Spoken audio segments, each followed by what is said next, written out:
సందర్భం చెప్పాలని నేను ఆశపడుతున్నాను. ఈరోజు మనము నేర్చుకోబోయే ఆ అంశం ఏంటి అన్నప్పుడు అండి, మరి ఎన్నో అంశాలు, మరి టాపిక్స్ మీరు వింటున్నారు.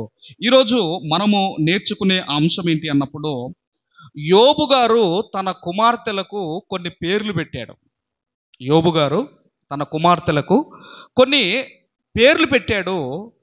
ఆ పేర్ల వల్ల సంఘానికి ఏమైనా లాభం ఉందా? సంఘానికి ఏమైనా, ఇదిగో వాళ్ళ పేర్లు ఏమైనా పాఠం నేర్పిస్తున్నాయా? యోబు గారి కుమార్తెల పేర్లు సంఘానికి ఏమైనా పాఠం నేర్పిస్తున్నాయా అనే ఈ అంశాన్ని మీకు చెప్పేసి మనము ముందుకు వెళదాము. మంచిది. మరి బైబిల్ గ్రంథంలోనికి వెళ్ళి మనం చూడగలిగితే, యోబు గారి కుమార్తెలకు ఎంతమంది యోబు గారికి ఎంతమంది కుమారులు, ఎంతమంది కుమార్తెలు, వాళ్ళ పేర్లు ఏంటివి, ఆ పేర్ల వలన సంఘానికి ఏమైనా పాఠం నేర్చుకునేది ఏమైనా ఉందా? చాలా జాగ్రత్తగా వినండి. మరి ఈ చాలా మరి పెద్ద అంశము. ఓర్పుతో మరి మీరు 2 గంటలు వింటారని అన్న చెప్పాడు. చాలా సంతోషము. ఎవరైనా కూడా మీరు ఆలోచించండి. కొన్ని ఇప్పుడు మా దగ్గర ఉన్నది అనుకోండి, మా ప్రాంతాల్లో మా చర్చెస్ ఉన్నాయి అనుకోండి, 2 వాచ్లు ఉంటాయి. ఒకటి వాళ్ళకు ఉంటుంది, ఒకటేమో పాస్టర్ గారికి ఉంటుంది. ఒక 5-10 నిమిషాలు ఎక్కువైందంటే అట చూస్తూ ఉంటారు. ఎందుకు? అయ్యగారికి టైం అయిపోయింది, తెలటం లేదా? ఏదో వేడి పెంక మీద కూర్చున్నట్టు ఉంటుంది. అర్థమైందా? వచ్చేదే లేటు. వచ్చేటప్పుడేమో తాబేల్లాగా వస్తారు, వెళ్ళిపోయేటప్పుడేమో చిరతపుల్లాగా వెళ్ళిపోతారు. ఒక్కడుండడు అక్కడ. కాబట్టి చాలా సంతోషము. మీరు గంటలు వాక్యం వింటున్నారంటే మరి చాలా సంతోషం. చాలా మీరు ధన్యులని నేను అనుకుంటున్నాను. చాలా ధన్యులు మీరు. ఆ ఓర్పు దేవుడు మీకు ఇచ్చాడు. అది మీకు చివరి వరకు ఉండునుగాక. మంచిది. రైట్. ఇక మరి యోబు గారి కుమార్తెల పేర్లు సంఘానికి ఏమైనా పాఠము నేర్పిస్తున్నాయా? చాలా జాగ్రత్తగా ఈ పాఠాన్ని చాలా జాగ్రత్తగా మనం విందాము. మరి బైబిల్ గ్రంథంలో యోబు గ్రంథము 42వ అధ్యాయము, యోబు గ్రంథం 42వ అధ్యాయము, దయచేసి 12-13 వచనాలు మనం అందరం కూడా ముందుగా చదువుకొని ముందుకు వెళ్దాము. 12-13 వచనాలు చదువుకుందాము. చదవండి అమ్మా. యెహోవా యోబును మొదట ఆశీర్వదించినంత కంటే మరి అధికముగా ఆశీర్వదించెను. 1000 గొర్రెలను, 5000 ఒంటెలను, 1000 జతల ఎడ్లను, 1000 ఆడుగాడిదలను కలిగెను. మరియు అతనికి 7 కుమారులను, 3 కుమార్తెలను కలిగిరి. చాలండి. యోబు గారికి ఎన్ని శ్రమలు వచ్చాయో మనందరికీ తెలుసు. ఎన్ని శ్రమలు అనుభవించాడో మనందరికీ తెలుసు. ఆస్తి మీద కొట్టాడు. ఆ తర్వాత మనం చూడగలిగితే ఒకేసారి 10 మంది పిల్లలు చనిపోయారు. ఆ తర్వాత ఆరోగ్యం మీద దెబ్బ కొట్టాడు. ఆ తర్వాత భార్య వచ్చి అంటుంది, దేవుణ్ణి దూషించి చావరాదని భార్య వచ్చి మరి అనటం మనకి ఇవన్నీ కూడా తెలుసు. ఆస్తి మీద కొట్టాడు, రెండవది పిల్లల మీద దెబ్బ కొట్టాడు, ఆ తర్వాత ఆరోగ్యం మీద దెబ్బ కొట్టిన యోబు గారి భక్తిలో ఏ మార్పు లేదండి. అసలు ఆయనకు వచ్చినన్ని కష్టాలు మనకు వస్తే ఈ క్రైస్తవ్యంలో కాదు కదా, అసలు ఈ లోకంలోనే ఉండం మనం. అన్ని శ్రమలు అనుభవించాడు. ఎప్పుడు ఏ కష్టం వచ్చినా బైబుల్లో ఉన్న భక్తులను ఎగ్జాంపుల్ తీసుకోండి. ఎందుకంటే వాళ్ళతో పోల్చుకుంటే మన యొక్క కష్టాల, వాళ్ళు అనుభవించిన కష్టాలతో పోల్చుకుంటే మీ యొక్క కష్టాల మీరు అగ్ని వంటి మహాశ్రమలు అనుభవించారు. రంపములతో కోయబడ్డారు, రాళ్లతో కొట్టబడ్డారు. ఇదిగోనండి, ఒక గ్రౌండ్లో సింహాలు వదిలితే వేటాడి చంపాయి క్రైస్తవులను. అన్ని శ్రమలు అనుభవిస్తున్నాం మనం. మీరు ఆలోచించండి. ఆ తర్వాత ఆయనకు శ్రమ రావటం, ఆ తర్వాత దేవుడు ఆశీర్వదించటం, ఆ తర్వాత 2 దేవుడు మరలా ఆస్తినిచ్చాడు. ఇప్పుడు నేను ఒక ప్రశ్న అడుగుతున్నాను. యోబు గారికి టోటల్ ఎంతమంది పిల్లలు? కరెక్ట్ ఆన్సర్ చెప్పాలండి. యోబు గారికి టోటల్ ఎంతమంది పిల్లలు పుట్టారు? టోటల్ చెప్పండి. ఎవరండి? 20 అని ఎవరన్నారండి? వెరీ గుడ్ అండి. ఫస్ట్ ఎంతమంది పుట్టారమ్మా? 10 మంది ఏమైపోయారు? చనిపోయారు. తర్వాత ఎంతమంది పుట్టారు? ఇప్పుడు ఎంతమంది అని చెప్పుకోవాలి మరి? క్లియర్ అయింది కదమ్మా? రైట్. ఇప్పుడు 20 మంది పిల్లలు, అంటే ఫస్ట్ 10 మంది పోయారు, తర్వాత మళ్ళీ 7 కుమారులను ఇచ్చాడు. ఆ తర్వాత 3 కుమార్తెలు. చాలా మంది ఏమంటారంటే ఇది యోబు గారిది అదొక కథ అనుకుంటారు చాలా మంది, అదొక స్టోరీ అనుకుంటారు. అది స్టోరీ కాదండి, యథార్థముగా జరిగింది గనకనే యేసుక్రీస్తు వారి తమ్ముడైన యాకోబు గారు ఆయన పత్రికలో రాస్తాడు, యోబు యొక్క సహనమును మీరు ఎరుగుదురు కదా. అది కథ కాదండి యోబు గ్రంథం. రైట్. ఇప్పుడు మనం చూడగలిగితే 7 కుమారులు, ఆ తర్వాత 3 కుమార్తెలు. ఈ 7 కానివ్వండి 3 కానివ్వండి బైబిల్ గ్రంథములో చాలా ప్రత్యేకత. ఒకటి 7 నక్షత్రములు అంటాడు, 7 దూతలు అంటాడు, 7 ఆ తర్వాత సంఘాలు అంటాడు, 7 దీపములు అంటాడు. ఇలా 7 అని బైబిల్ గ్రంథంలో మనకు కనబడుతుంది. అలాగే 3 అనగానే తండ్రి కుమార పరిశుద్ధాత్ముడు. అలాగే 3 దినములు సమాధిలో ఉండటం, 3వ దినమున ఆయన మృత్యుంజయుడిగా లేవటము. ఈ 7కు కానివ్వండి 3కు కానివ్వండి ప్రత్యేకత బైబిల్ గ్రంథంలో మనకు కనబడుతుంది. ఇప్పుడు మనము వాళ్ళ పేర్లు కూడా చూడగలిగితే 14వ వచనాన్ని మనం చదువుకుందాం. 14, 15 వచనాలు మనం చదువుకుందాం. అతడు పెద్దదానికి ఎమీమా అనియు, రెండవ దానికి కేజియా అనియు, మూడవ దానికి కెరమ్హపుకు అనియు పేర్లు పెట్టెను. ఇక్కడ నేను అడుగుతున్నాను, 3 కుమార్తెల పేర్లు రాయబడ్డాయి, కుమారుల పేర్లు ఎందుకు రాయబడలేదు? ఏందమ్మా? కుమార్తెల పేర్లున్నాయి, కుమారుల పేర్లు ఎందుకు లేవు? మొదటి ప్రశ్న. తర్వాత 15వ వచనం. ఆ దేశమందంతటను యోబు కుమార్తెలంతా సౌందర్యవతులు కనబడలేదు, వారి తండ్రి వారి సహోదరులతో పాటు వారికి స్వాస్థ్యములనిచ్చెను. ఇక్కడ 3 విషయాలు ఈరోజు మనం నేర్చుకుందాం. నంబర్ 1, యోబు గారి కుమార్తెల పేర్లు రాయబడలేదు, కుమార్తెల పేర్లు మాత్రమే ఎందుకు రాయబడ్డాయి? రెండో విషయము, వారి యొక్క అందమును గురించి దేవుడు ఎందుకు, వాళ్ళ అందం గురించి ఎందుకు పొగుడుతున్నాడు? వాళ్ళంత సౌందర్యవతులు లేరు అని ఎందుకు చెబుతున్నాడు? మూడవది, వాళ్ళ సహోదరులో పాటు ఆస్తిలో స్వాస్థ్యము ఎందుకు యోబు గారు ఇచ్చారు? ఈ 3 విషయాలు ఈరోజు మనం నేర్చుకొని మనం ముందుకు వెళదాము. మరి మనము ఆలోచన చేయగలిగితేనండి, ఈ యోబు గ్రంథం గురించి చెబుతూ ఏమన్నారంటే పెద్దలు, బైబిల్ స్కాలర్స్ ఏమన్నారంటే, బైబిల్ గ్రంథము అంతటిలో మొట్టమొదటిగా రాయబడిన గ్రంథము యోబు గ్రంథం అని చాలా మంది చెబుతారు. యోబు గ్రంథం అని చాలా మంది చెబుతారు.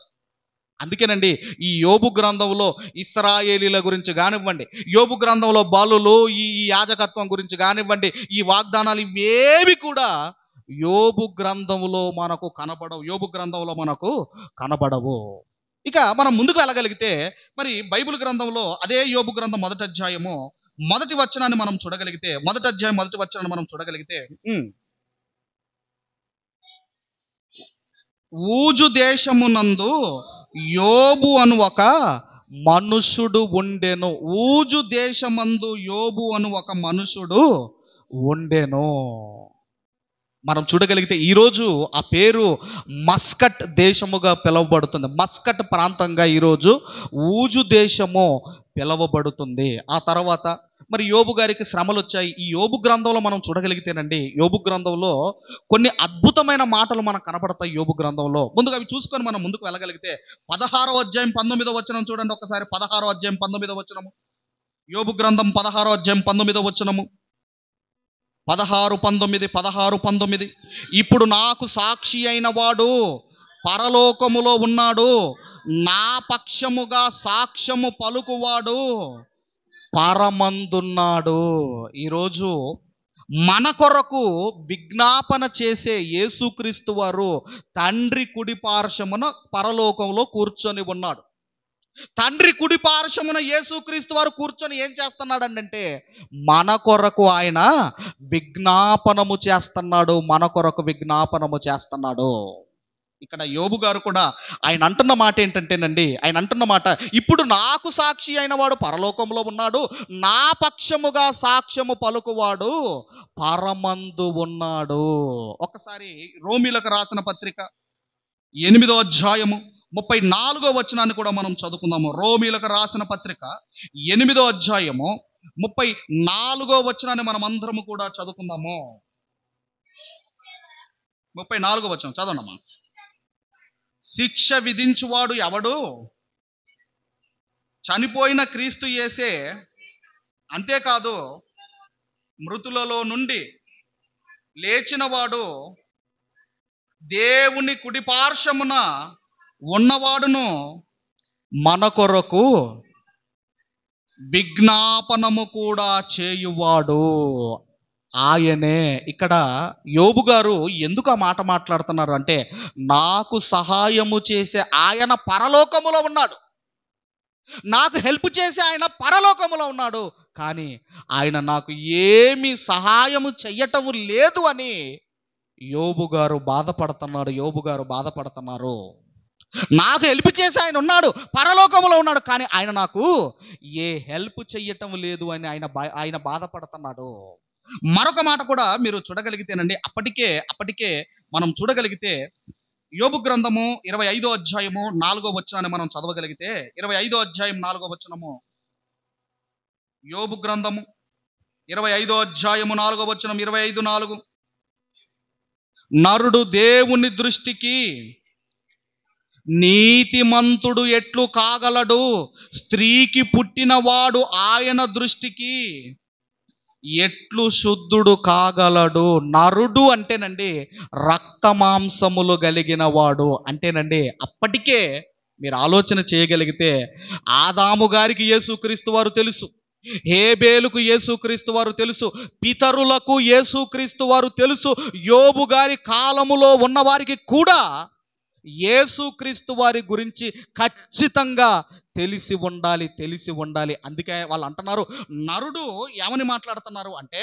స్త్రీకి పుట్టినవాడు ఆయన దృష్టికి ఎలా శుద్ధుడు కాగలడు.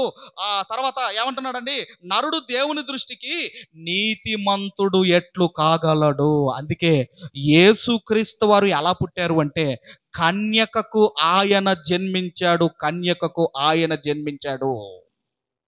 చూడండి యోబు గ్రంథంలో ఎలాంటి మాటలు ఉన్నాయో చూడండి. ఇంకా మనం చూడగలిగితేనండి, యోబు గారు ఇంకా మనం చూడగలిగితే 33వ అధ్యాయము 23, 24 వచనాలు కూడా మనం చదువుకుందాం. 23, 24 వచనాలు. 33వ అధ్యాయం, నరులకు యుక్తమైనది ఏదో దానిని వారికి తెలియజేయుటకు వేలాది దూతలలో గనుడు అగు ఒకడు వానికి మధ్యవర్తి అయి ఉండిన ఎడల, దేవుడు వాని యందు కరుణ చూపి పాతాళములోనికి దిగి వెళ్ళకుండా వానిని విడిపించును. ప్రాయశ్చిత్తము నాకు దొరికెనని సెలవిచ్చును. ఒక మధ్యవర్తి ఉంటే అతను పాతాళములో నుండి తప్పిస్తాడు కదా. ఎవరంటున్నారండి? ఒక మధ్యవర్తి ఉంటే అతను పాతాళమునకు దిగకుండా అతను తప్పిస్తాడు కదా అని మాట్లాడుతున్నాడు. మరి ఇప్పుడు మధ్యవర్తి ఎవరండి? మధ్యవర్తి ఎవరు? మనకు తెలిసిన మాటకి తిమోతికి రాసిన మొదటి పత్రిక 2వ అధ్యాయం 5వ వచనంలో మధ్యవర్తి ఎవరో మనం చూడగలిగితే, తిమోతి గారికి రాసిన మొదటి పత్రిక 2వ అధ్యాయము 5వ వచనం మనం చదవగలిగితే, 2వ అధ్యాయం 5వ వచనం అండి, దేవుడు ఒక్కడే, దేవునికి నీ నరులకును మధ్యవర్తి ఒకడే, ఆయనే క్రీస్తు యేసు అను నరుడు. ఆయన ఏం చేశాడంటేనండి, మనుషులకు దేవునికి మధ్యవర్తి ఆయనే. పాతాళ గుండాన్ని తప్పించేవాడు. అందుకే సిలువలో ఏం జరిగింది అంటే, ఒక దొంగను పాతాళ గుండానికి వెళ్లకుండా పరదైసుకు తీసుకొని వెళ్ళాడు. ఇప్పుడు యోబు గారు ఏమంటున్నారు? ఒక మధ్యవర్తి ఉంటే అతడు పాతాళానికి దిగకుండా అతను కాపాడతాడు కదా. ఇవన్నీ కూడా యోబు గ్రంథంలో మనకు కనపడుతున్నాయి. చివరిగా మరి 9వ అధ్యాయం 33వ వచనాన్ని కూడా మనం చదవగలిగితే, 9వ అధ్యాయం 33వ వచనము యోబు గ్రంథం, దయచేసి యోబు గ్రంథం 9వ అధ్యాయము 33వ వచనాన్ని మనం అందరం కూడా చదువుకుందాము. మా ఇద్దరి మీద చెయ్యి ఉంచదగిన మధ్యవర్తి మాకు లేడు. ఒక యోబు గారికే మధ్యవర్తి అవసరమైతే మనకెంత అవసరం మీరు ఆలోచించండి. మధ్యవర్తి అయిన యేసుక్రీస్తు వారు మనకెంత అవసరమో మీరు ఆలోచించండి. కాబట్టి యోబు గ్రంథములో యేసుక్రీస్తు వారి గురించి ఎన్ని మాటలు ఉన్నాయో చూడండి. ఇప్పుడు మన అంశం ఏంటండి? టాపిక్ ఏం పేరు చెప్పానమ్మా? యోబు గారు కుమార్తెల పేర్లు సంఘానికి ఏమైనా పాఠం నేర్పిస్తున్నాయా అని చెప్పాను. ఇప్పుడు మనం ఆలోచన చేయగలిగితే ఏం పేరు పెట్టాడు మొదటి కుమార్తెకు? ఇప్పుడు ముందు ప్రశ్న ఏంటంటే, కుమారుల పేర్లు ఎందుకు రాయబడలేదు, కుమార్తెల పేర్లు ఎందుకు రాశాడు? కుమారుల పేర్లు ఎందుకు రాయబడలేదండి? ఎందుకు రాయబడలేదంటే, ఒకవేళ కుమారుల పేర్లు గనక ఒకవేళ దేవుడు గనక రాయిస్తే కుమార్తెల పేర్ల మీద ఫోకస్ తగ్గుతుంది. వాళ్ళ పేర్లకున్న అర్థాలు తెలియాలి. అది ఫోకస్ పెరగాలి అంటే ఏం చేశాడంటే, కుమారుల పేర్లు దేవుడు మెన్షన్ చేయలేదు. ఇప్పుడు మనము ఆలోచిస్తున్నాము, మరి ఎందుకు ఆయన ముగ్గురు కుమార్తెలకు ఎమీమా, తర్వాత రెండవ పేరు కేజియా, మూడవ పేరు కెరం హప్పుకు అనే ఈ 3 పేర్లు తన కుమార్తెలకు ఎందుకు నామకరణం చేశాడు? ఆ నామకరణం, ఆ నామాల వెనకాల, పాఠం వెనకాల, ఆ పేర్ల వెనకాల సంఘము నేర్చుకోవలసింది ఏమైనా ఉందంటే, ముందు పెద్ద కుమార్తె పేరు గురించి మనం ఆలోచిద్దాము. పెద్ద కుమార్తె పేరు ఏంటమ్మా? ఎమీమా. పెద్ద కుమార్తె పేరు ఏంటమ్మా? 42వ అధ్యాయము యోబు గ్రంథం 14వ వచనంలో పెద్ద కుమార్తె పేరు ఏంటమ్మా? ఎమీమా అనే పేరుకు అర్థం ఏంటన్నప్పుడు పావురము. ఎమీమా అనే పేరుకు అర్థం ఏంటమ్మా? పావురము. ఇంగ్లీష్లో అయితే డవ్ అంటారు. ఎమీమా అనే పేరుకు పావురము. ఇప్పుడు పావురము అనే అర్థం వచ్చే విధముగా యోబు గారు తన పెద్ద కుమార్తెకు ఎందుకు నామకరణం చేశాడు?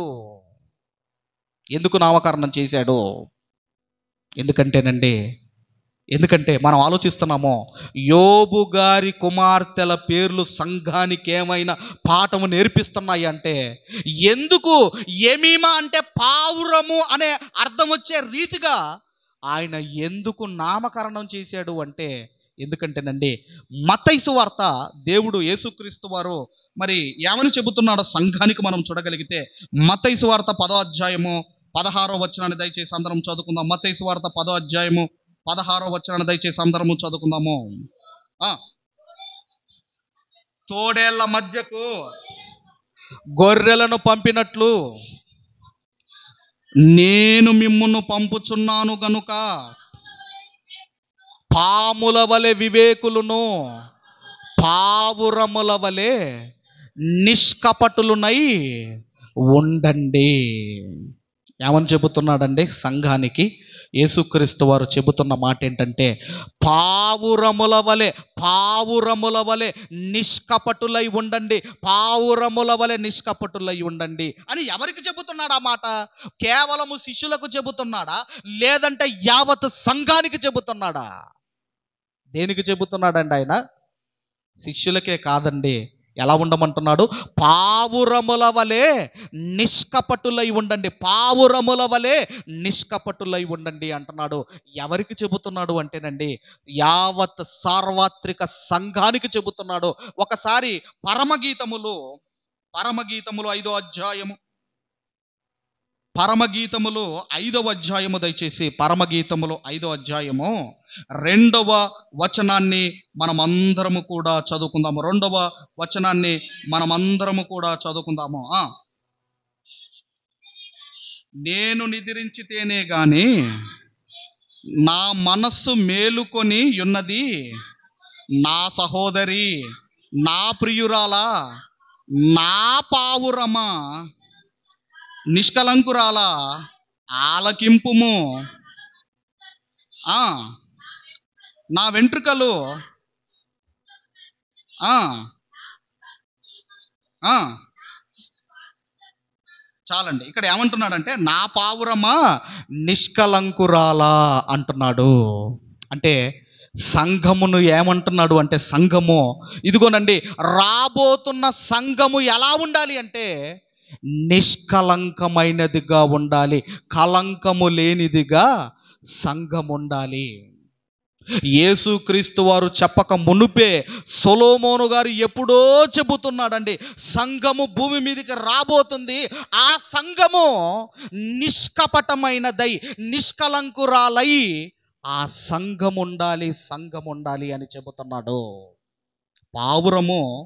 పావురాలు ఎలాంటివంటేనంటే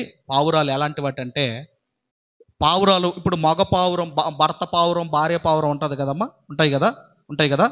ఇప్పుడు భర్త పావురం చనిపోయినా, భార్య పావురం చనిపోయినా, భార్య పావురం చనిపోయినా, ఏది చనిపోయినా మరొక పావురము దగ్గరికి సమీపించదటండి ఈ పావురాలు. ఒకవేళ భార్య చనిపోయింది అనుకోండి, వేరే స్త్రీ దగ్గరికి, వేరే ఆడపావురం దగ్గరికి భర్త పావురం వెళ్ళదట. ఒకవేళ భర్త చనిపోయాడు అనుకోండి, భర్త చనిపోయాడు అనుకోండి, ఈ ఆడపావురము వేరే పురుషుని దగ్గరికి వెళ్ళదటండి. అంత పవిత్రముగా ఉండేది ఆ పక్షి అండి, పావురము.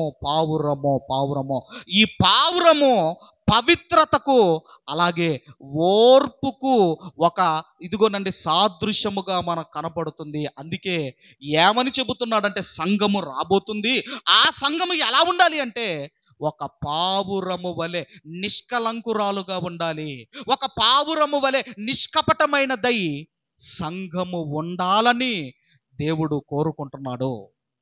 అదే మనిషిని చూడండి, భార్య భర్తలు ఉన్నారు అనుకోండి, భార్య భర్తలు ఏమనుకుంటారంటే, వాళ్ళు మాట్లాడుకుంటారండి, ఏమంటే నువ్వు చాలా ఇష్టమే అంటాడు. ఎంత ప్రేమ అంటే నీ గురించి చచ్చిపోతానే అంటాడు. ఒకవేళ భార్య చచ్చిపోయింది అనుకోండి, భార్య చనిపోయింది అనుకోండి, ఇప్పుడు వెంటనే ఏమంటాడంటే, మరి ఏమయ్యా భార్య చనిపోయిందంటే ఇంకో ఆమెను చూడండి అంటాడు. అంటాడనడా? ఇంకో ఆమెను చూడండి అంటాడు. మరి ఏమైంది నీ ప్రేమ? అది మనుషుల ప్రేమ. కానీ పావురం అటండి, ఒక్కసారి గనక భర్త గాని భార్య గాని చనిపోతే వేరే పావురము దగ్గరికి వెళ్ళదు. అందుకే సంఘాన్ని దేంతో పోలుస్తున్నాడు అంటే, ఇదిగో పావురాన్ని చూపిస్తున్నాడు. ఇంకానండి మనం చూడగలిగితేనండి, లూకాసు వార్తలో కూడా యేసుక్రీస్తు వారిని మందిరంలోనికి తీసుకొని వెళ్ళినప్పుడు మరి మరియమ్మ గారు, యోసేపు గారు బలివ్వడానికి ఏం తీసుకొని వెళ్ళారండి? లూకాసు వార్త త్వరగా 22వ అధ్యాయం 22 నుంచి మనం త్వరగా మనం చదువుకుందాము. 2 నుంచి 22 వరకు మనం చదువుకుందాం. 2వ అధ్యాయం 22, 23, 24 చదువు. గడిచినప్పుడు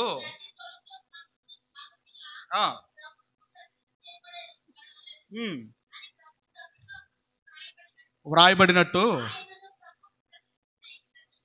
ప్రతిష్ఠించుటకును ప్రభువు ధర్మశాస్త్రమందు చెప్పబడినట్లు గొవ్వల జతనైనను 2 పావురపు పిల్లలనైనను బలిగా సమర్పించుటకు వారు ఆయనను యెరూషలేమునకు తీసుకొని పోయిరి.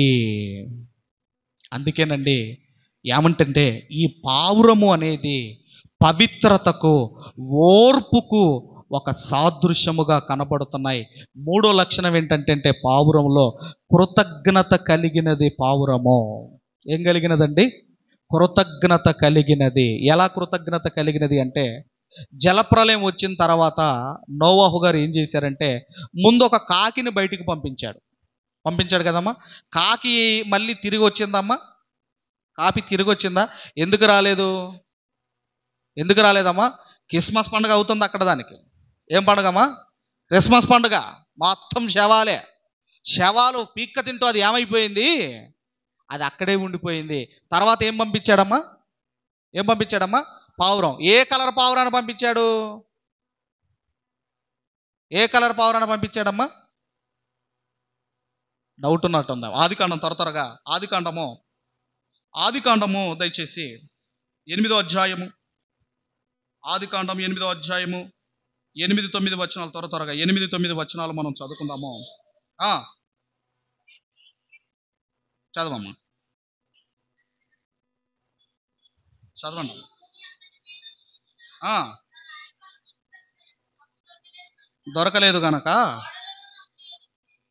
ఆ 8వ వచనం చదవండి అమ్మా. 8. మరియు నీళ్లు నేల మీద ఉండి తగ్గినవో లేదో చూచుటకు అతడు తన యొద్ద నుండి నల్ల పావురము ఒకటి వెలుపలికి పో. ఏ పావురం పంపించాడమ్మా? మీరు వరంగల్ కాదండి, ఎక్కడికైనా ప్రపంచంలో ఏ చర్చికైనా వెళ్ళనివ్వండి, అక్కడ ఏ పావురం ఉంటుందమ్మా? ఏ పావురం ఉంటుందమ్మా? తెల్ల పావురం ఉంటుంది. అవునా కదా? ఏ చర్చికైనా వెళ్ళండి. మత్తయి వార్తలో కూడా ఏమన్నాడు? ఆయన యేసుక్రీస్తు వారు బ్యాప్టిజం తీసుకున్న తర్వాత ఆకాశంలో నుంచి ఇదిగో ఈయన నా ప్రియ కుమారుడు, నేను ఆనందించుతున్నాను అని చెప్పి అక్కడికి ఏమొచ్చింది? ఆయన మీద ఏం వాలింది? పావురము వలె. పావురము వలె, అంతేగాని తెల్ల పావురం నల్ల పావురం అనలేదు. ఓకేనమ్మా? ఆ తర్వాత మరలా పంపించాడు. మరలా పంపించినప్పుడు అది ఏం చేసింది అన్నప్పుడు దయచేసి 10-11 వచనాలు చదువుకుందాం. 10-11 వచనాలు. అతడు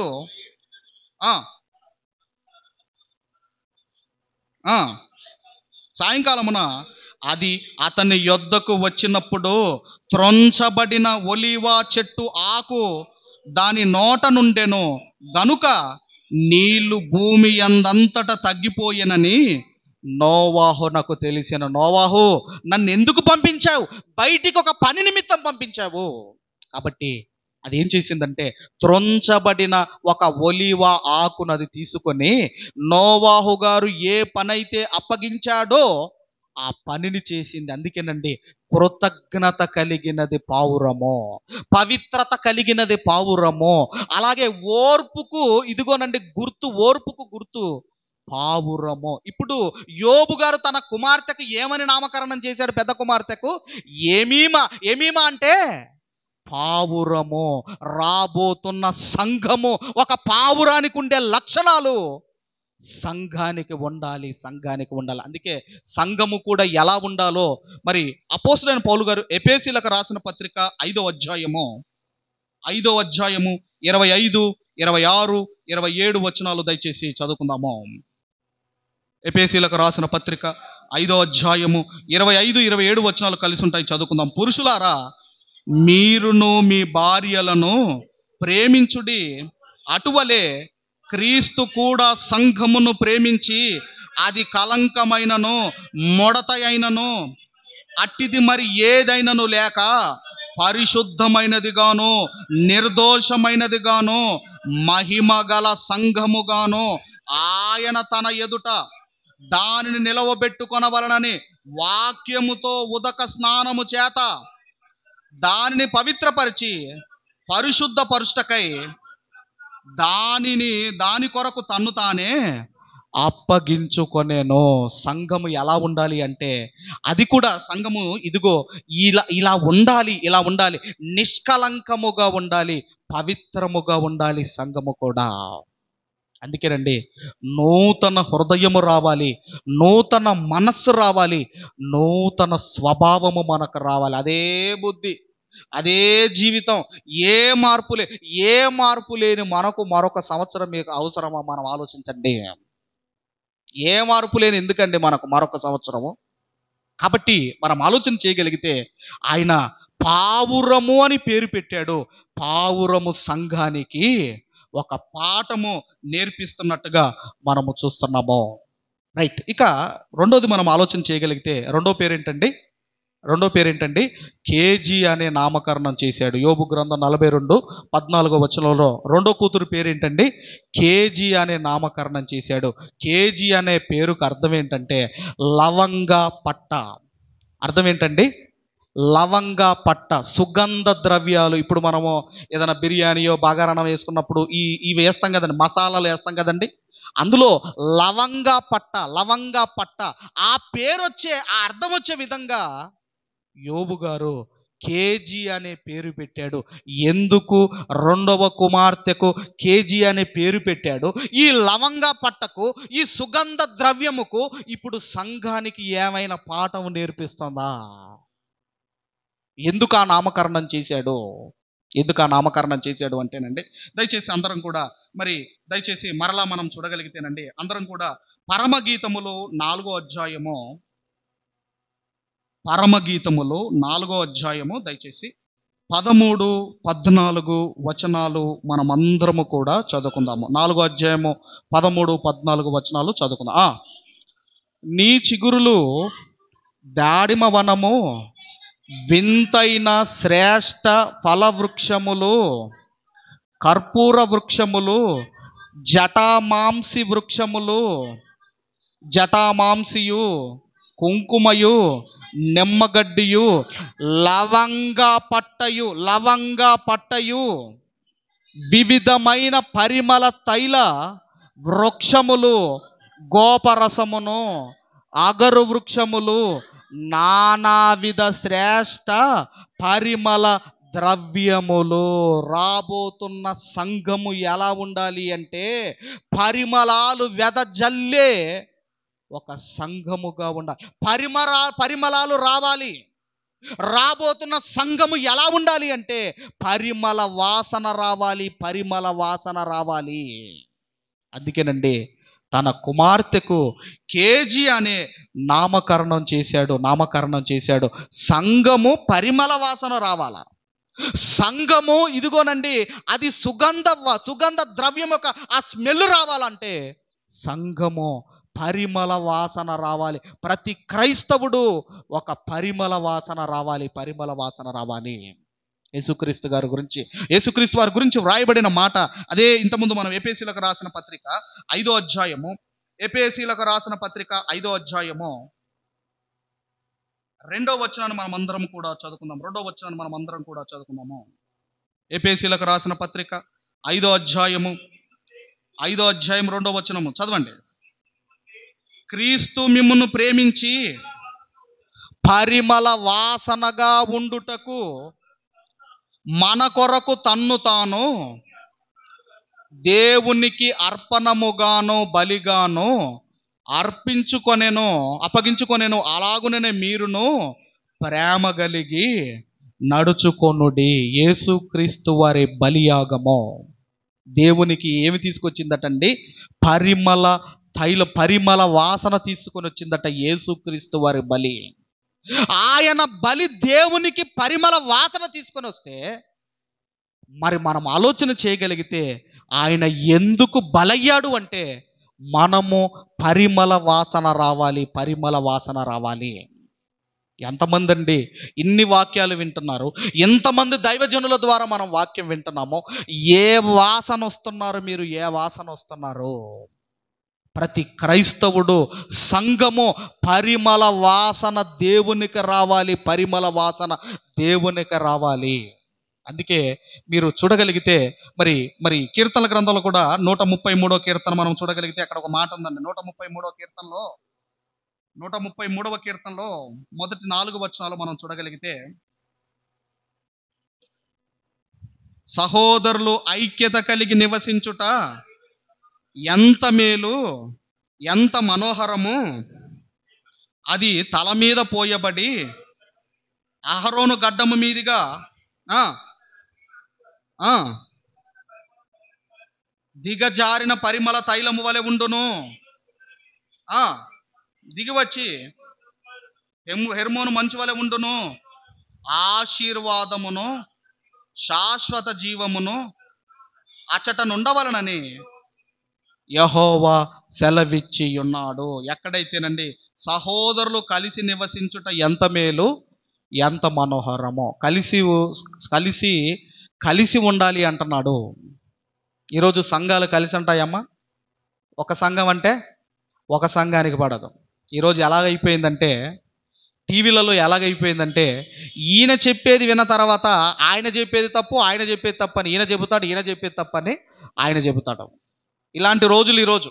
ఆయన చెప్పేది తప్పండి, ఈయన చెప్పేది తప్పండి. ఇలాంటి రోజులండి ఈరోజు. ఇలాంటి రోజుల్లో మనం ఉన్నాం. ఈ అన్నీ వినేసరికి అసలు బైబిల్ వద్దు, క్రైస్తవం వద్దని చాలా మంది మారిపోతున్నారు, వెనక్కి వెళ్ళిపోతున్నారు. ఎందుకు? ఈయన ఒకలాగా చెబితే ఆయన ఒకలాగా చెబుతాడు. ఒక సంఘం అంటే ఒక సంఘానికి పడదు. ఆ? వాళ్ళంటే వీళ్ళకు అక్కడ దాకా ఎందుకండి? కుటుంబాల్లో మీరు ఆలోచన చేయగలిగితే భార్యాభర్తలు కూడా మాట్లాడుకోరు. ఒకే వండింది తింటారు, ఒకే మంచం మీద పడుకుంటారు, ఒకే ఇంట్లో ఉంటారు, కానీ ఒక్కటిగా ఉండరు. భార్య మాట్లాడితే భర్త మాట్లాడుకోరు, భర్త మాట్లాడితే భార్య మాట్లాడుకోరు. ఉన్నాయా లేవమ్మా? ఇలాంటి కుటుంబాలు ఉన్నాయా లేవా? ఐక్యత లేని కుటుంబాలు ఉన్నాయి. నేను అడుగుతున్నాను, ఒకవేళ భార్యాభర్తల మధ్య ఒకవేళ గొడవ అయింది, ఇప్పుడు ఎవరు ముందు మాట్లాడాలి అమ్మ? ఎవరు ముందు మాట్లాడాలి చెప్పండి? భార్య ముందు మాట్లాడాలా? భర్త ముందు మాట్లాడాలా? ఎవరు మాట్లాడాలండి? ఎవరు మాట్లాడాలి అంటే, ఎవరైతే సూర్యుడు అస్తమించేంత వరకు కోపము నాలో ఉండకూడదు, ఈ వాక్యం నేను నెరవేర్చాలి అని ఎవరైతే అనుకుంటారో వాళ్ళు ఏం చేస్తారమ్మా?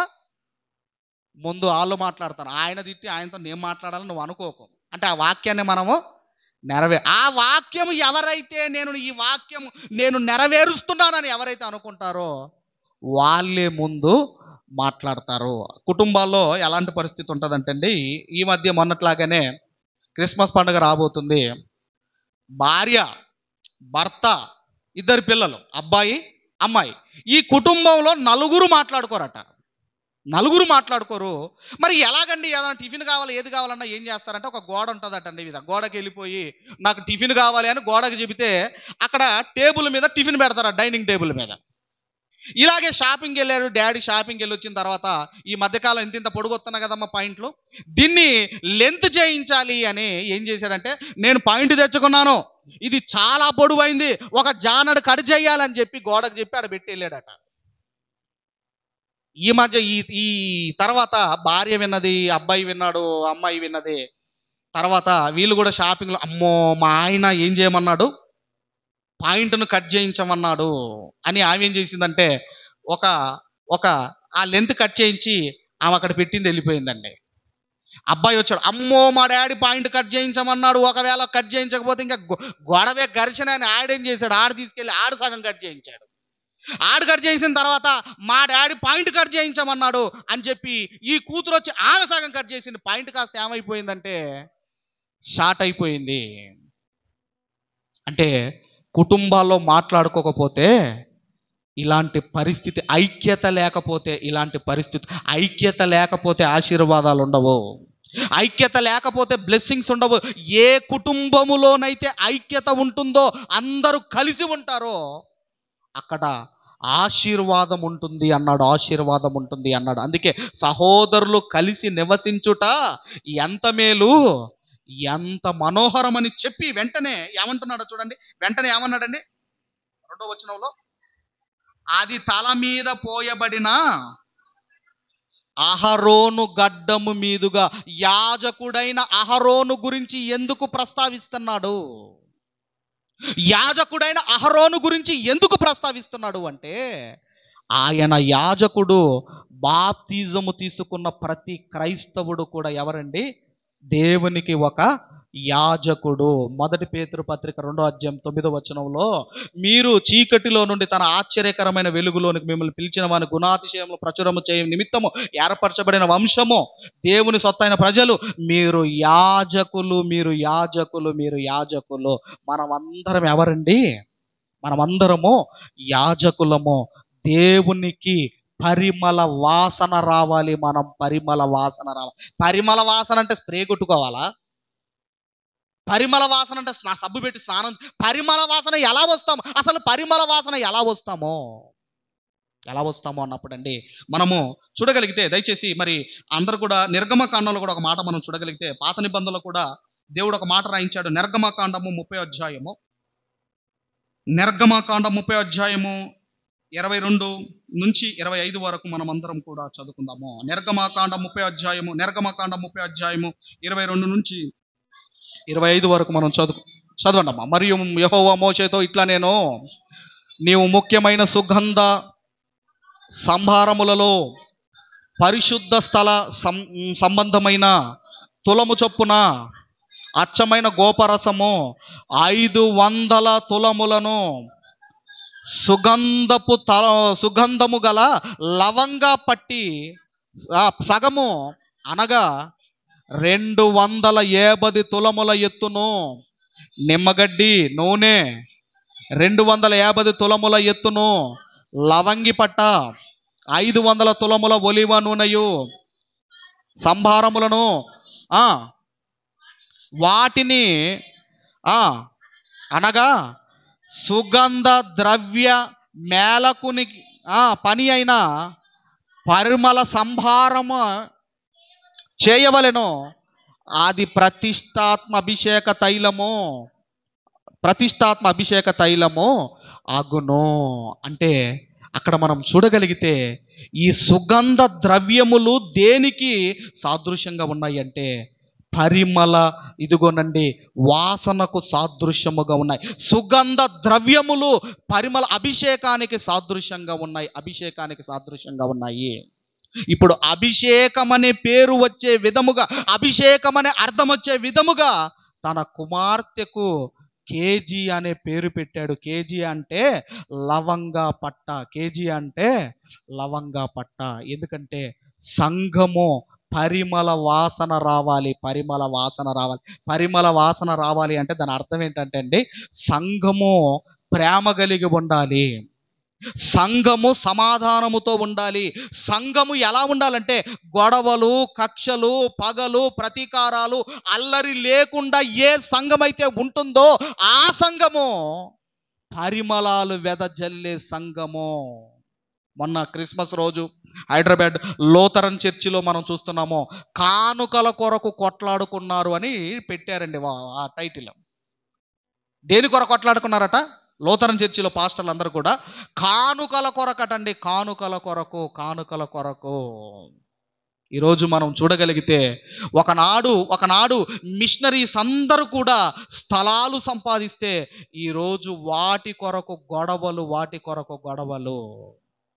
ఏ సంఘములో లేవు గొడవలు. మీరు అక్కడ హైదరాబాద్ ఆర్టీసీ దగ్గర కానివ్వండి, సంఘాలలో గొడవలు, సంఘాలలో ఘర్షణలు, అల్లర్లు. అంటే పరిమళాలు వెదజల్లే సంఘాలుగా, పరిమళాలు వెదజల్లే ఒక క్రైస్తవుడుగా మనం ఉండాలని ఇదిగోనండి యోబు గారు తన కుమార్తెకు కేజీ అనే పేరు పెట్టాడు. అందుకే పౌలు గారు కూడా ఆయన కూడా ఏమని మాట్లాడుతున్నాడో మీరు చూడగలిగితే, ఆయన కూడా మరి కొరంథీయులకు రాసిన 2వ పత్రిక, అపోస్తులైన పౌలు గారు కొరంథీయులకు రాసిన 2వ పత్రిక 2వ అధ్యాయము, కొరంథియన్స్కి రాసిన 2వ పత్రిక 2వ అధ్యాయము 15, 16 వచనాలు మనమందరము కూడా చదువుకుందాము.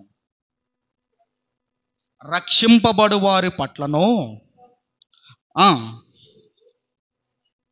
మేము దేవునికి క్రీస్తు సువాసనై ఉన్నాము. పౌలు గారు అంటున్నారు, మేము పరిమళ వాసన వస్తున్నాం, మేము క్రీస్తుకు సువాసనగా మారాము. ఆయన బలి దేవునికి పరిమళ సువాసనను తీసుకొని వస్తే పౌలు గారు అంటున్నారు, మేము క్రీస్తుకు సువాసనై ఉన్నాము. 16వ వచనము, నశించు వారికి మరణార్థమైన మరణపు వాసనగాను, రక్షింపబడు వారికి జీవార్థమైన జీవపు వాసనగాను ఉన్నాము. ఏ వాసన వస్తున్నారో మీరు? పరిమళ వాసన వస్తున్నారా? మరణపు వాసన వస్తున్నారా? మరణపు వాసన అంటే ఇదేనండి, గొడవలు, కుటుంబాల్లో శాంతి ఉండదు, కుటుంబాల్లో గొడవలు. ఏ కుటుంబంలోనైతే, ఏ సంఘములోనైతే ఇవి ఉంటాయో అది మరణపు వాసన వస్తుంది. మరణపు వాసన ఎప్పుడు వస్తుంది అంటే, నీవు జీవించుచున్నావన్న పేరు మాత్రం ఉన్నది కానీ నీవు మృతుడవే. ఎవరైతే ఇదిగో మా మృతపు స్థితిలో, ఎవరైతే మరణపు స్థితిలో ఉంటారో వారు మరణపు వాసన వస్తారు. ఏ వాసన రావాలటండి? ఏ వాసన రావాలట? పరిమళ వాసన రావాలి. యేసుక్రీస్తు వారి బలి దేవునికి పరిమళ వాసన తీసుకొస్తే మనల్ని కూడా ఏమంటున్నాడు? 1 యోహాను పత్రిక 3వ అధ్యాయము 16వ వచనాన్ని చదువుకుందాం. 1 యోహాను పత్రిక 3వ అధ్యాయము 16వ వచనాన్ని మనం అందరము కూడా చదువుకుందాము. చదవండి. ఆయన మన నిమిత్తము తన ప్రాణము పెట్టెను కనుక దీని వలన ప్రేమ ఎట్టిదని తెలుసుకొనుచున్నాము. మనము కూడా మన సహోదరుల నిమిత్తము మన ప్రాణములను పెట్టబద్దులమై ఉన్నాము. ఆయన బలి దేవునికి మరి పరిమళ వాసన తీసుకొని వస్తే మన బలి కూడా దేవునికి ఒక పరిమళ వాసన రావాలి. సంఘములో ఎలా ఉండాలి అంటేనండి, మనము పరిమళ వాసన రావాలి. నిన్ను చూసి సంఘములో ఉన్నవారు నేర్చుకోవాలి. మిమ్మల్ని చూసి సంఘములో ఉన్నవారు మారాలి. మీరే రాబోయే తరానికి ఒక మాదిరిగా మీరే లేకపోతే ఏమి నేర్చుకుంటారు సంఘము? అందుకే యోబు గారు తన రెండవ కుమార్తెకు కేజీ అనే పేరు పెట్టాడు. కేజీ అనే పేరుకు అర్థం ఏంటంటే లవంగ పట్ట. లవంగ పట్ట అంటే సుగంధ ద్రవ్యము. సంఘము దేవునికి పరిమళ వాసన రావాలి. స్ప్రే కొట్టుకోకపోయినా పర్వాలేదు, కానీ దేవునికి పరిమళ వాసన మనం రావాలి. ఏ గొడవలు లేకుండా, ఏ కక్షలు లేకుండా, ఇదిగోనండి మనశ్శాంతిగా మనము బ్రతకాలి. మనశ్శాంతిగా మనం బ్రతకాలి. సంఘములో అనేకులకు మాదిరిగా మనం బ్రతకాలి. మన సువాసన వెదజల్లాలి. మన సువాసన వెదజల్లాలి.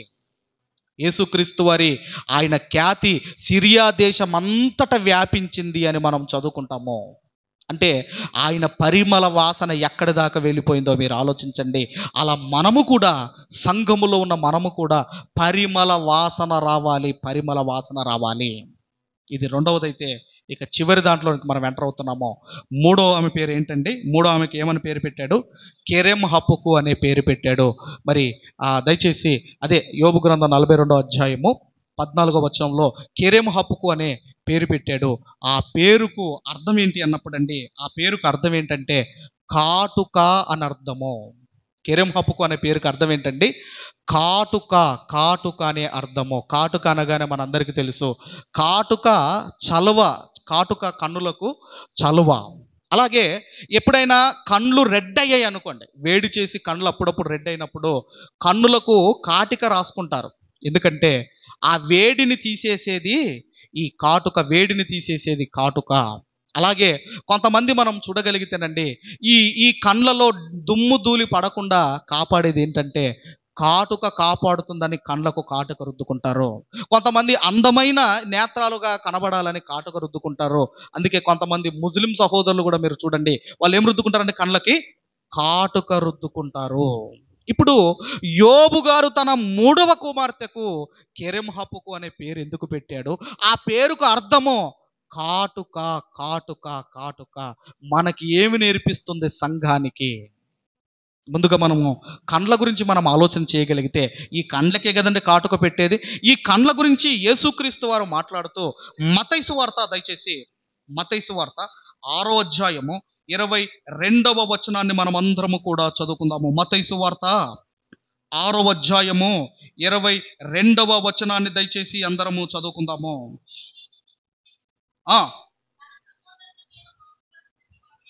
అమ్మా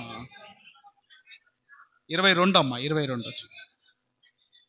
దేహమునకు దీపము కన్నే గనుక నీ కన్ను తేటగా ఉండిన ఎడల నీ దేహమంతయు వెలుగుమయమయ్యుండును. దేహానికి దీపము ఏంటండి? కన్ను. దేహానికి దీపము కన్ను అంటున్నాడు. నీ కన్ను తేటగా ఉండాలి అంటున్నాడు. నీ కన్ను తేటగా ఉండాలి అంటే దేవుడు కంటి జబ్బుల గురించి దేవుడు మాట్లాడటం లేదు. దేని గురించి మాట్లాడుతున్నాడు అంటే మీరు చూసే విధానము. మీరు చూసే విధానము. నీ కన్ను తేటగా ఉంటే నీ దేహము వెలుగుమయమై ఉంటుంది. నీ కన్ను తేటగా అంటే మీరు చూసే కోణము తేటగా ఉంటే మీ దేహము వెలుగుమయమై ఉంటుంది అన్నాడు. హవ్వమ్మ పడిపోవడానికి కారణం ఏంటండి? హవ్వమ్మ పడిపోవడానికి కారణం ఏంటండి? కన్ను. కన్ను. కన్ను.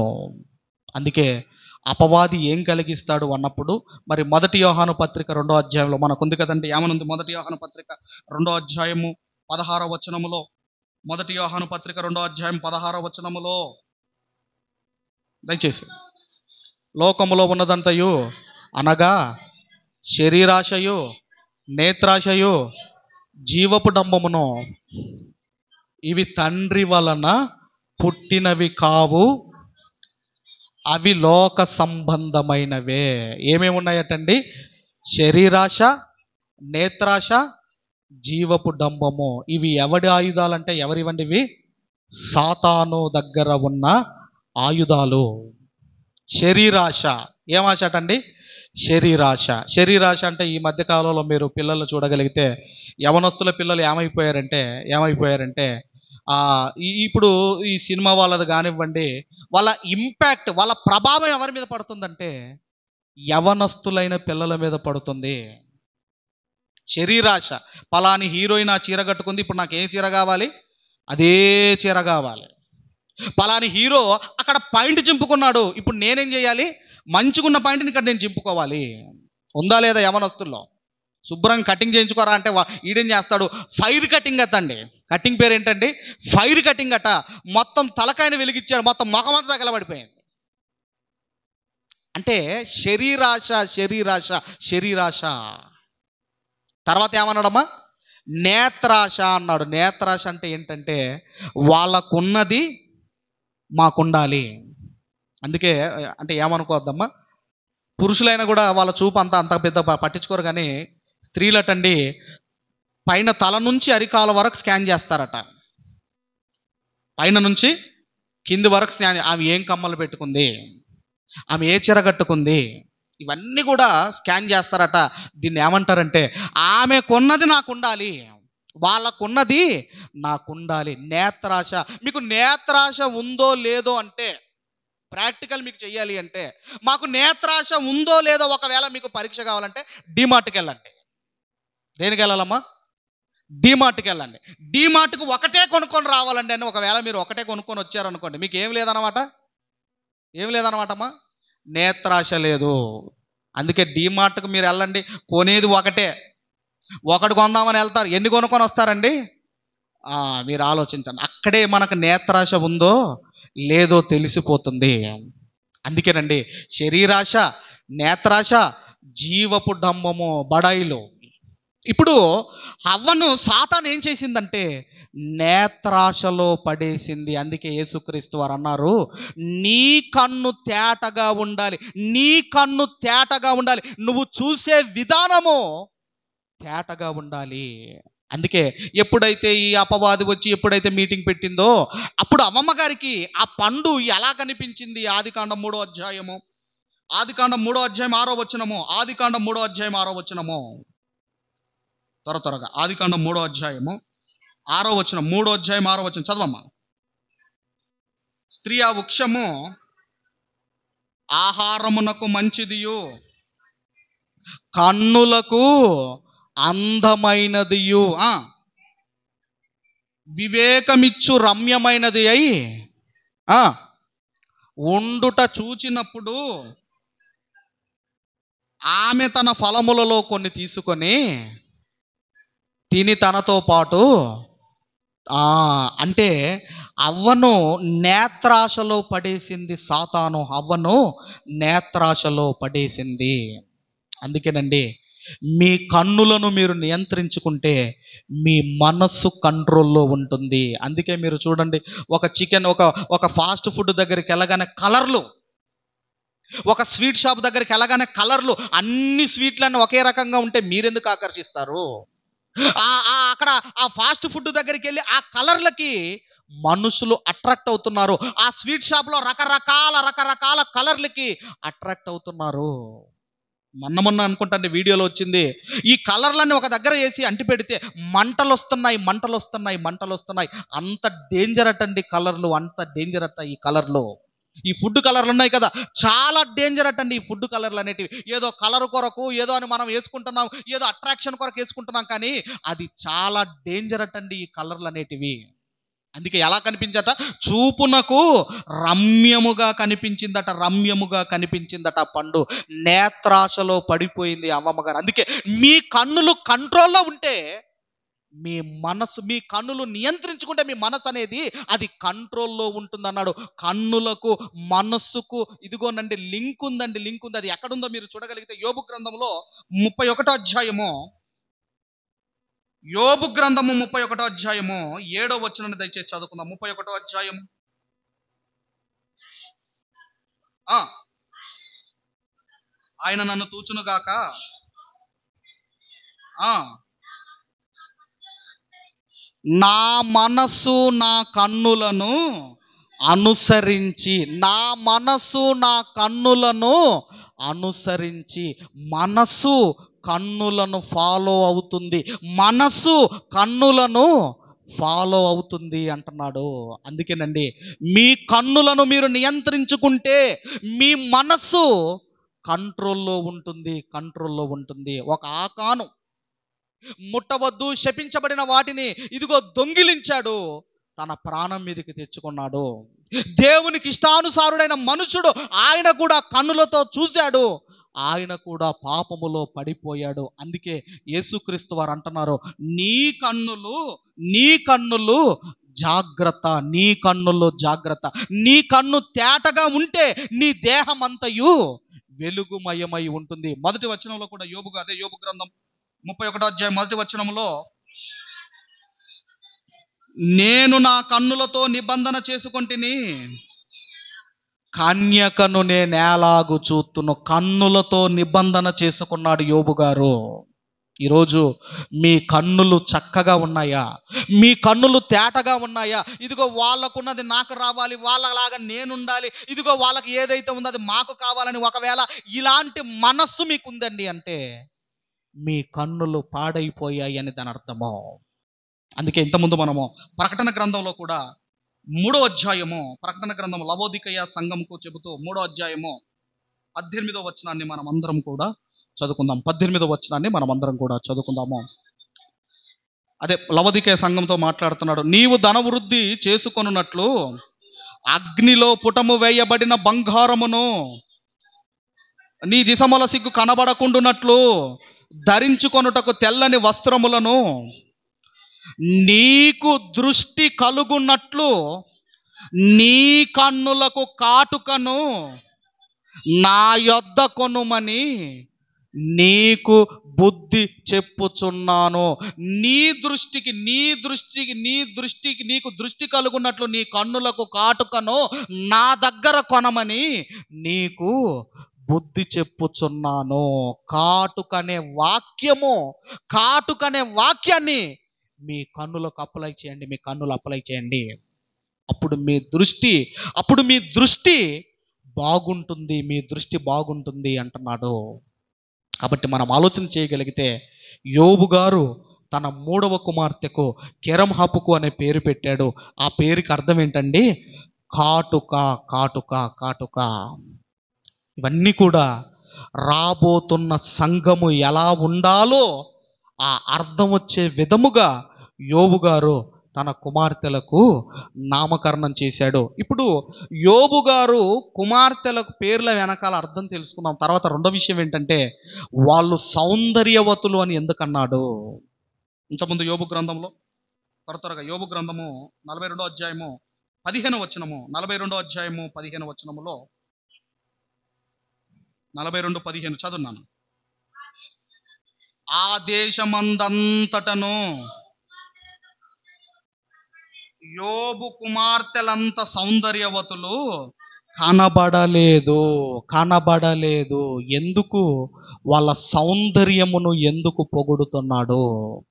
సంఘము కూడా ఎలా ఉండాలి అంటే, సంఘము కూడా సౌందర్యంగా ఉండాలి అని దేవుడు కోరుకుంటున్నాడు. ప్రకటన గ్రంథం 20వ అధ్యాయములో, ప్రకటన గ్రంథం 20వ అధ్యాయము మొదటి 2 వచనాలు మనము చదువుకుందాము. ప్రకటన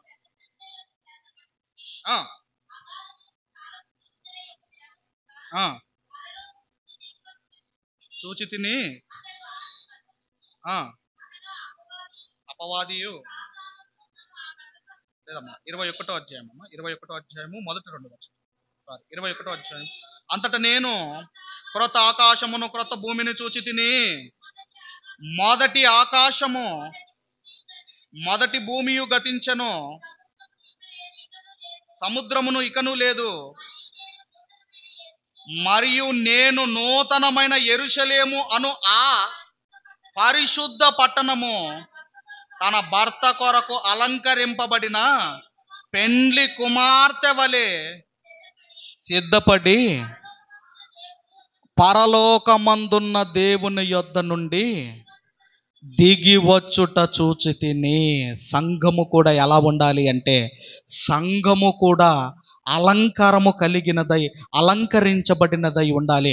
సంఘము కూడా 9 ఆత్మ ఫలములతో అలంకరించాలి. 9 ఆత్మ ఫలములు సంఘము, 9 ఆత్మ ఫలములతో సంఘము అలంకరించబడాలి. ప్రతి ఒక్కరిలో ఈ ఆత్మ ఫలాలు ఉండాలి. అందుకేనండి వాళ్ళ సౌందర్యమును ఎందుకు పొగుడుతున్నాడు అంటే, సంఘము కూడా సౌందర్యముగా ఉండాలి, అలంకరించబడినదై ఉండాలి సంఘము కూడా. ఈ మధ్యకాలంలో ఒక ఆయన నిన్నను మొన్న విన్నానండి, ఆమెకట 500 చీరలటండి. ఈ గొడవలు ఉన్నాయి కదమ్మా, ఈ టీవీలో ప్రోగ్రాంలు అవుతాయి కదా, ఈ లాయర్ వాళ్ళు కూర్చుంటున్నారు కదా. ఆయన ఫోన్ చేశాడు, అండి ప్రాబ్లం చెప్తానండి, చెప్పండి అన్నాడు. మా ఆవిడకు 500 చీరలండి, ఎప్పుడు నైటీ మీదే ఉంటుందండి అంటున్నాడు. ఎన్ని చీరలటమ్మా? 500 చీరలట, ఎప్పుడు నైటీ మీదే ఉంటుందట.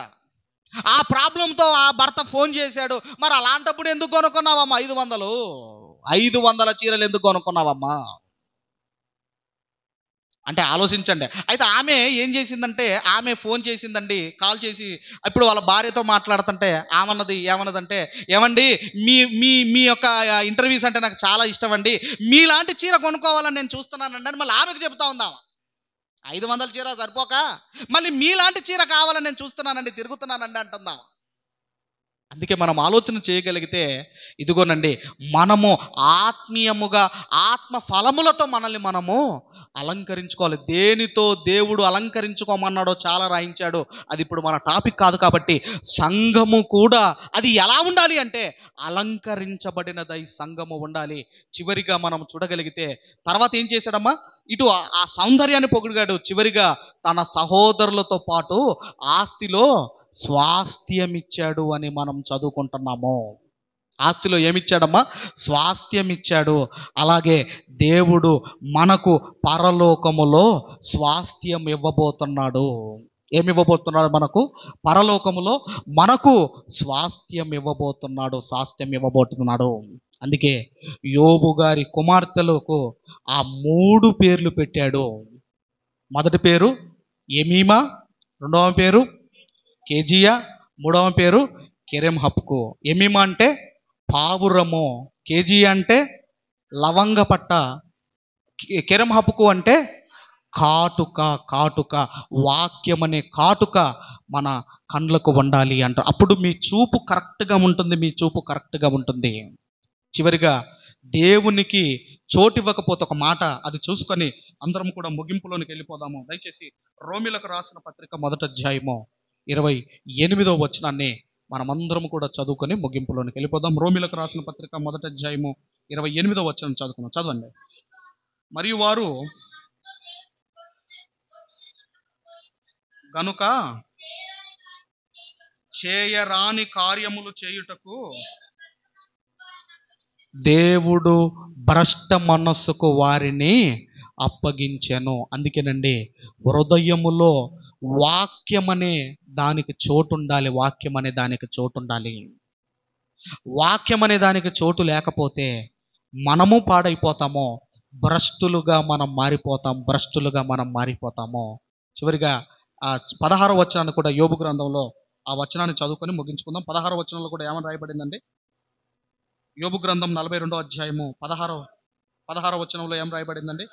అటు తర్వాత 140 సంవత్సరములు బ్రతికి, చక్కగా చదవండి, ఏమని ఉందండి? తన కుమారులను 4 తరముల వరకు చూచెను. పిమ్మట యోబు కాలము నిండిన వృద్ధుడై మృతి నొందెను. ఇప్పుడు 10 మంది పిల్లల్లో 7 కుమారులు, తర్వాత 3 కుమార్తెలను చదువుకున్నాం. ఇప్పుడు కుమారులకు మళ్ళీ ఎవరు పుట్టారు? మరలా కుమారులు పుట్టారు. ఆ తర్వాత ఆ కుమారులకు ఎవరు పుట్టారు? కుమారులు పుట్టారు. అంటే ఇంకా ఆడపిల్లలు లేరు, 3 కుమార్తెలే యోబు గారికి పుట్టారు. ఆ తర్వాత వాళ్ళ కుటుంబంలో ఎవరు లేరమ్మా? ఆడపిల్ల కనపడటం లేదు. ఒకవేళ ఉంటే ఏమని రాయించేవాడు? కుమారులు కుమార్తెలను చూశాడు, కుమారులు కుమార్తెలను చూశాడని రాయించేవాడు. అంటే మొత్తం కుమారులే, మొత్తం కుమారులే. కాబట్టి మనం ఆలోచన చేయగలిగితే ఇదిగోనండి, సంఘము రాకమునుపే, ఈ సంఘాలు రాకమునుపే, యేసుక్రీస్తు వారు వచ్చి ఆయన రక్తము చిందించమునుపే, సంఘం అనేది ఈ భూమి మీదకి రాకమునుపే, సంఘము రాబోతున్న సంఘము ఎలా ఉండాలో తన కుమార్తెలకు పేర్లు పెట్టాడు యోబు గారు. ఏమీమా, తర్వాత కేజియా, తర్వాత కేరెంహపుకు అనే పేరు పెట్టాడు. కాబట్టి మనలో ఉన్న లోపాలను సరి చేసుకుందాం. ఎందుకు మనకు ఇంకో సంవత్సరం ఇస్తున్నాడు అంటే, మనలో ఏదో మార్చుకునేది ఉంది. అందుకే అన్నాడు కదండి, ఈ సంవత్సరము కూడా వండనేమో, ఈ సంవత్సరము కూడా వండనేమో. ఎందుకంటున్నాడంటే ఏదో మార్చుకునేది ఉంది. ఏదో మనం నీతిమంతులము, ఏదో జ్ఞానవంతులం అని కాదు, మనం ఏదో బాగా భక్తి పరులమని కాదు మనల్ని ఉంచటం. మనము ఏదో మార్చుకోవలసింది ఉంది గనుక మరొక సంవత్సరములోనైనా మీరు మారతారని, మరొక సంవత్సరాన్ని దేవుడు మనకు ఇవ్వబోతున్నాడు. అంతేకాని మనం ఏదో బాగా మన జ్ఞానవంతులం, పండితులం అని కాదు. కాబట్టి మార్చుకోవలసింది మార్చుకుందాము, పెంపొందించుకోవలసింది పెంపొందించుకుందాము, ఎక్కువగా వాక్యాన్ని విందాము, వాక్యానుసారమైన జీవితాన్ని మనం జీవిద్దాము. అలా మనం అందరము ఉండాలని కోరుకుంటూ ఈ నా మాటలు ముగిస్తున్నాను. మరి నాకు ఈ అవకాశం ఇచ్చిన మీ దైవజనులు, స్థానిక సంఘ కాపరి గారు, మరి క్రిస్టఫర్ అన్నగారికి, అలాగే మరి అక్క గారికి, మరి మీ అందరికీ కృతజ్ఞతలు తెలియజేసుకుంటూ ముగిస్తున్నాను. థ్యాంక్ యూ అనండి.